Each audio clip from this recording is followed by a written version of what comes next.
Welcome back, everyone, to the deep dive.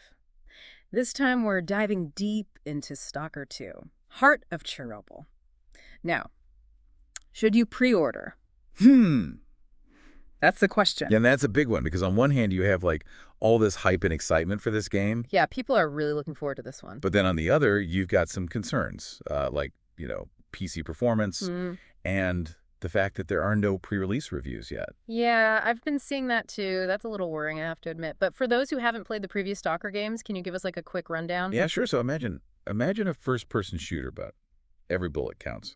You're scavenging for supplies, battling these crazy mutated creatures, Yeah, and navigating these things called anomalies. anomalies. Yeah, so basically there are these areas where, because of the Chernobyl disaster, the laws of physics have gone a bit haywire. Oh, wow. And so this is all set in Chernobyl, right? Yeah, so the game takes place in the Chernobyl Exclusion Zone. And it's not just like a made-up version of it either. The developers, GSC Game World, they've actually painstakingly recreated real-world locations from Chernobyl. That's incredible. I mean, that adds such a weight of history to the game. Right, like you're really there. Almost makes you think about the human cost of the disaster. Absolutely. But speaking of the developers, they're based in Ukraine, right? Yeah, and they've been developing this game amidst a war. Which is insane. Like, just imagine trying to make a video game with all that going on. I know, it's unbelievable. There's actually a documentary about it. It's called War Game. It goes into their whole development process and like how they've dealt with all these challenges. Definitely gonna have to check that out. But okay, back to the game itself. We were talking about performance concerns earlier. What are some of the specifics that have people worried? Well, one thing is that the game's running on Unreal Engine 5. And Unreal Engine 5, it's known to be a bit of a resource hog, right? Yeah, especially at launch. Games using Unreal Engine 5 often have these optimization issues early on. So even if the developers put like all their effort into it, they're still kind of at the mercy of this engine. Exactly. And that's gotta be frustrating. I bet. Especially when you're trying to create a game that's as ambitious as Stalker 2. So with all these factors, this pre-order decision is starting to feel like a real gamble. Yeah, it's a tough one. What are you hearing from the Stalker community? Are people leaning one way or the other? It's a mixed bag, honestly. Like some hardcore fans, they're willing to overlook any performance issues. Really? Yeah, they're just so excited to jump back into the zone. I can understand that. But then you have other fans who are much more hesitant. They're like, let's wait and see how it runs. Let's hear what the reviewers say. Makes sense to me. It's that fool me once, shame on you kind of thing. Yeah. Especially with so many games launching in a rough state these days. So what are we thinking? What's the biggest factor someone should consider when making this decision? I think for me it boils down to understanding what Stalker 2 is trying to be. Like, we're not talking about just some like fast-paced run-and-gun shooter. This is a game that's really about atmosphere, about tension, really making you feel like you're surviving in this hostile world. Yeah, and you mentioned the anomalies earlier. I think we should explain those a little more, for people who haven't played the Stalker games. Yeah, totally. So picture this. You're exploring this like abandoned power plant, right? And suddenly your Geiger counter just starts going nuts. Oh, no. But there's nothing around you, nothing you can see. That's when you know you've probably stumbled into an anomaly. It's like this area where the laws of physics are just kind of messed up from the whole Chernobyl disaster. So it's not just like a random hazard. It's almost like a puzzle you have to solve. Exactly. Some anomalies, you can't even see them. You have to use your equipment, like your Geiger counter or whatever, to detect them. That's intense. And they can be really dangerous. If you're not careful, you can get fried in an instant. Yeah. But here's the thing. You can also use them to your advantage. Oh, really? How so? Well, let's say you're being chased by a pack of those mutated dogs. Those things creep me out just thinking about them. Right. So you could actually lure them into an anomaly, use it as a trap. Oh, that's clever. Or you could trigger an anomaly, create a distraction so you can sneak past some enemies. So there's like a real strategic element to it. Exactly. It's not just about shooting everything you see. You have to use your environment, your brain. Right. And speaking of using your brain, let's talk about the weapons. Oh yeah, the weapons are cool. What kind of stuff are we looking at here? So there are over 30 customizable weapons in Stalker 2. Wow, that's a lot. And a lot of them are inspired by real-world Soviet-era weaponry. Oh, that's a cool detail. But of course with a Stalker twist. Like what? Well, one example is the gas rifle. It's this super powerful weapon. It uses electromagnetic force to shoot projectiles. And you can modify it with different types of ammo, like armor-piercing rounds or even explosive charges. Whoa, Okay, so that sounds pretty overpowered. Well, it's not that simple, Mm. because the game really emphasizes resource management. Ammunition is scarce, Oh, right. so even if you have a gas rifle, you can't just use it all the time. So it's like a trade-off between firepower and practicality. Yeah, I exactly. like that. It makes you think strategically about what weapons you use. And then there's the crafting system, too. Mm-hmm. You can scavenge for materials to repair your weapons, modify them, even create, like, makeshift tools and gadgets. It sounds like they've really gone all out with the immersion. Totally. And don't forget about the weather. Oh, yeah, the weather's dynamic too, right? Yeah, weather can have a huge impact on the game, like dense fog can really limit your visibility. And then you have these sudden radiation storms that force you to seek shelter. Oh, man.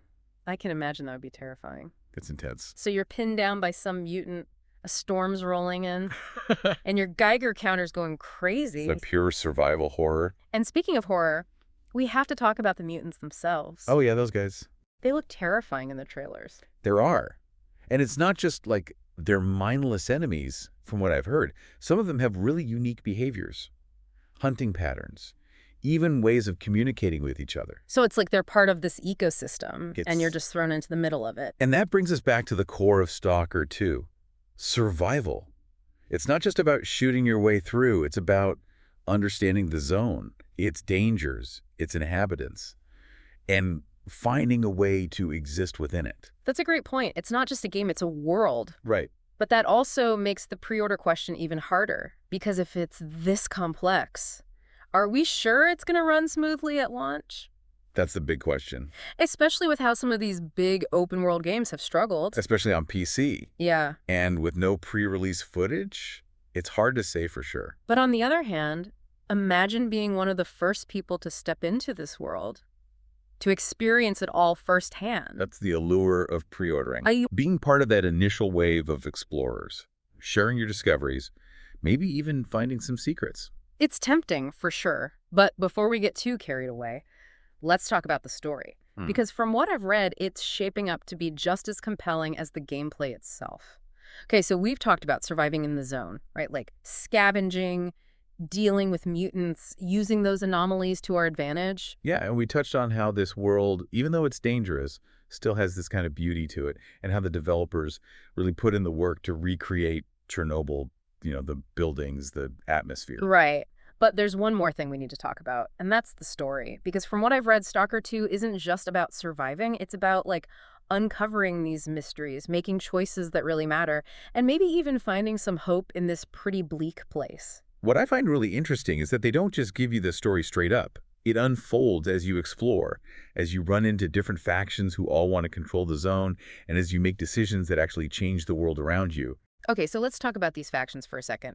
What kind of groups are we dealing with here? Because I keep seeing names like Duty Freedom and Monolith, and they all sound pretty hardcore. Oh, each faction has its own whole ideology, goals, and ways of doing things in the zone. Like Duty, they believe in containing the dangers of the zone, stopping it from spreading to the outside world. So they're like the zone's security force. Yeah, something like that. But they're pretty militaristic, very disciplined. Something like strict order, following the rules. Exactly. Then you have Freedom, and they're all about, well, freedom. They think the zone should be open to everyone, that its secrets and resources should be shared. So the opposite of Duty, then. Pretty much. They're more anarchistic, less organized. Okay, order and chaos. What about Monolith? What's their deal? They're the wild card. They're these fanatics, almost like a cult, who believe the zone is this sacred place full of power that has to be protected at all costs. Sounds intense. They are super hostile to anyone who's not part of their group, and known for being devoted to, like, the zone's most dangerous secrets. Yeah. So you're not just dealing with mutants and anomalies, you're also caught between these factions who all want you on their side. Yeah, and your choices actually matter who you side with. Or if you stay neutral, it can change things like how areas are controlled, who you can trade with, even who your enemies are. That's a serious branching narrative. It really makes you think about every decision you make. Right. Do you just try to survive? Do you pick the faction that matches your beliefs? Or do you try to go it alone, even if it means everyone's your enemy? It's like a real moral dilemma. Exactly. And the game doesn't make it easy for you. There's no right or wrong answer. Which brings us back to pre-ordering, knowing the story. Is this complex? Does it make you want to jump in on day one and experience it all? Or does it make you hesitant knowing a buggy launch could mess with a story that's so carefully made? It's a tough one.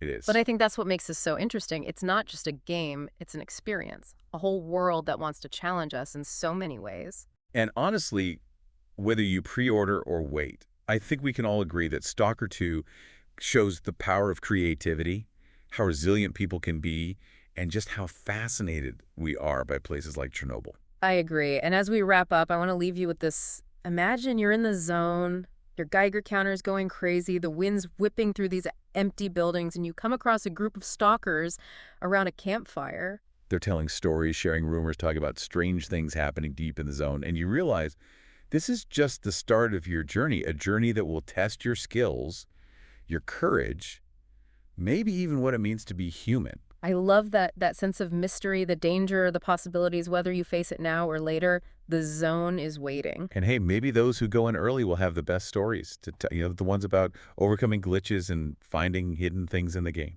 That's true. Sometimes a little chaos makes the story even better, so what will you do? Will you answer the zone's call or wait until things are a little clearer? The choice is yours. Thanks for joining us for this deep dive into Stalker 2. Heart of Chernobyl, we hope we've given you all the info you need to make the right decision, Fido. Until next time, happy exploring.